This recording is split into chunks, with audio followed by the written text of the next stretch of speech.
ศษเด้อพิเศษแก่ผู้สาวปากเท่ได้หลายคนเด้อ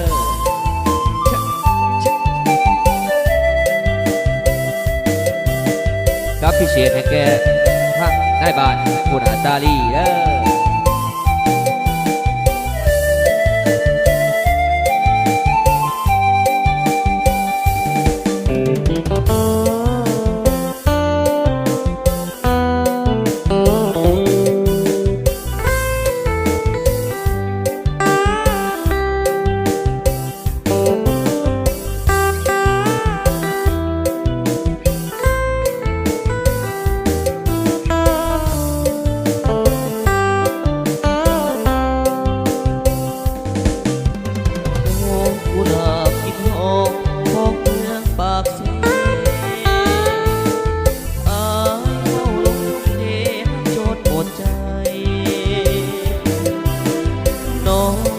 จงสงสาร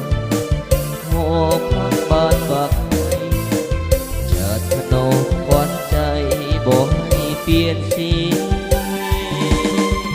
ขอวอนฟ้าอย่าทนสุขสับได้เพื่อสองดวงใจ